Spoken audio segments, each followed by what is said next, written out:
आज हम constitution of India के फंडामेंटल राइट के सेकंड फंडामेंटल राइट यानी कि राइट टू फ्रीडम के आर्टिकल 21 को समझेंगे। आर्टिकल 21 सिटीजन, नॉन सिटीजन यानी कि फॉरेनर, और फॉरेनर में भी चाहे कोई पर्सन फ्रेंडली एलियन हो या एनिमी एलियन हो, उनको लाइफ और पर्सनल लिबर्टी यानी कि जीवन और व्यक्तिगत स्वतंत्रता की प्रोटेक्शन प्रोवाइड करता है। आर्टिकल 21 के अकॉर्डिंग लाइफ और पर्सनल लिबर्टी को डिप्राइव यानी छीना नहीं जा सकता है जब तक कि पर्टिकुलर पर्सन कानून के दायरे में रहे और दूसरे पर्सन के राइट या लिबर्टी को इफेक्ट ना करे।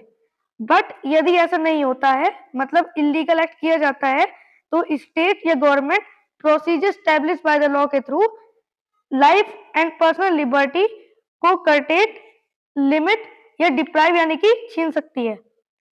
आर्टिकल 21 में लाइफ यानी जीवन, पर्सनल लिबर्टी यानी व्यक्तिगत स्वतंत्रता और प्रोसीजर स्टैब्लिश बाय लॉ दिए गए हैं। इनको एक एक करके समझते हैं। राइट टू लाइफ यानी जीवन का अधिकार का मतलब केवल एग्जिस्टेंस एंड सर्वाइवल यानी रहना, सांस लेना, खाना पीना या जीवित रहने से ही नहीं है।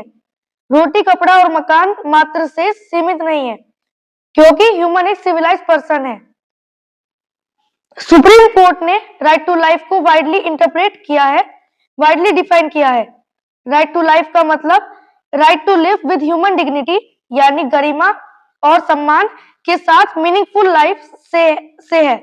इसमें वह सभी एस्पेक्ट इंक्लूड है जो जीवन को गरिमापूर्ण, सम्मानजनक और जीने लायक बनाते हैं, जैसे साफ हवा, पानी, हेल्थ, ट्रीटमेंट, एजुकेशन और एट लास्ट धर्म के अनुसार अंतिम संस्कार।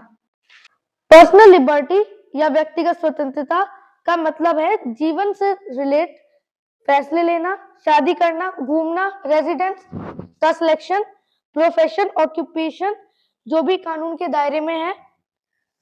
स्टार्टिंग में right to life and personal liberty को सुप्रीम कोर्ट ने नैरो सेंस में इंटरप्रेट ये डिफाइन किया था, जैसा landmark judgement A K Gopalan versus the state of Madras 1950।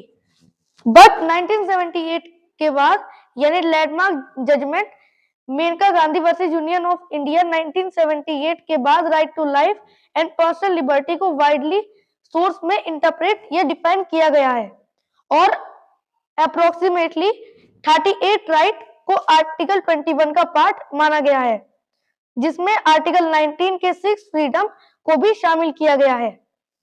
अब बात करते हैं प्रोसीजर स्टैब्लिश बाय लॉ की। आर्टिकल 21 में कहा गया है कि अगर कोई person right to life and personal liberty का गलत यूज करता है या इलीगल एक्ट करता है तो उसके इन अधिकारों को गवर्नमेंट या स्टेट छीन सकती है, procedure established by the law के थ्रू। इसका मतलब है कि लॉ, कानून वैलिड प्रोसीजर वे में बना हो, इनेक्ट किया हो या रीजनेबल है, नेचुरल जस्टिस प्रोवाइड करता है या नहीं, इससे फर्क नहीं पड़ता। जबकि अमेरिकन कॉन्स्टिट्यूशन में ड्यू प्रोसेस को इसकी जगह पर यूज किया गया है, जिसका मतलब है कि लॉ, कानून वैलिड प्रोसीजर से तो बना ही हो, साथ ही साथ वह जस्ट, फेयर, नॉन आर्बिट्रेरी और नेचुरल जजमेंट भी प्रोवाइड करता है। अब बात आती है कि इंडियन कॉन्स्टिट्यूशन में ड्यू प्रोसेस को क्यों नहीं यूज किया गया। इसका कारण है कि अमेरिका के सुप्रीम कोर्ट में लेजिस्लेटिव एग्जीक्यूटिव को सुपरसीड करना शुरू कर दिया गया था, इसलिए कॉन्स्टिट्यूएंट असेंबली ने इंडियन कॉन्स्टिट्यूशन में इसको यूज नहीं किया। बट 1978 के बाद प्रोसीजर स्टैब्लिश बाय लॉ की वाइड इंटरप्रिटेशन की गई है और यह भी कहा गया है कि वैलिड प्रोसीजर के साथ साथ law, justice, fair, non arbitrary भी होने चाहिए, नेचुरल जस्टिस भी प्रोवाइड करे। इसके बाद ड्यू प्रोसेस की पावर भी यूज में आने लगी। अब बात आती है कि जब राइट टू लाइफ का अधिकार है तो क्या राइट टू डाई का भी है? सुसाइड यानी अपनी लाइफ को एंड करना इलीगल है।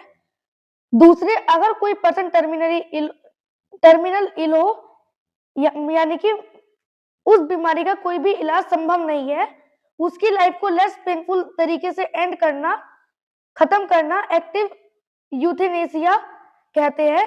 यह भी इलीगल है। हाँ, अगर वह पर्सन जो टर्मिनरी इल है चाहे तो मेडिकेशन, लाइफ सपोर्ट, ऑक्सीजन वगैरह को बंद करके अपनी लाइफ को एंड कर सकता है, समाप्त कर सकता है। इसे पैसिव यूथेनेसिया कहते हैं। यह लीगल है। अगर हम आर्टिकल 21 को समअप करें तो आर्टिकल 21 सिटीजन और नॉन सिटीजन को लाइफ और पर्सनल लिबर्टी की प्रोटेक्शन प्रोवाइड करता है। यह अधिकार किसी पर्सन से तब तक नहीं छीन जा सकते हैं जब तक इन अधिकारों का मिसयूज ना किया जाए, यानी कि यह किसी भी दूसरे पर्सन के अधिकारों को इफेक्ट ना करे और कानून के दायरे में हो। अगर ऐसा नहीं होता है तो स्टेट या गवर्नमेंट इन अधिकारों को procedure establish bye the law के थ्रू डिप्राइव कर सकती है, छीन सकती है। आर्टिकल 21 में लाइफ और पर्सनल लिबर्टी का मतलब हर उस एस्पेक्ट से है जो कि किसी भी पर्सन या व्यक्ति की लाइफ को डिग्निटी यानी कि गरिमा और सम्मान के साथ मीनिंगफुल लाइफ प्रोवाइड करता है, जैसे कि रोटी, कपड़ा और मकान के साथ साथ पॉल्यूशन फ्री इन्वायरमेंट, साफ पानी, treatment, health, food, marriage, sleep, education और एट लास्ट उसके धर्म या रिलीजन के अकॉर्डिंगली उसका अंतिम संस्कार। आर्टिकल 21 में इसी तरीके के लगभग 38 राइट दिए गए हैं, प्रोवाइड किए गए हैं। आर्टिकल 21 का महत्व हम इसी बात से समझ सकते हैं कि आर्टिकल 21 को सुप्रीम कोर्ट के द्वारा heart of the fundamental right भी कहा गया है और इन राइट को 44th कॉन्स्टिट्यूशन अमेंडमेंट एक्ट 1978 के बाद से नेशनल इमरजेंसी के वक्त भी सस्पेंड नहीं किया जा सकता है, यानी कि छीना नहीं जा सकता है। धन्यवाद।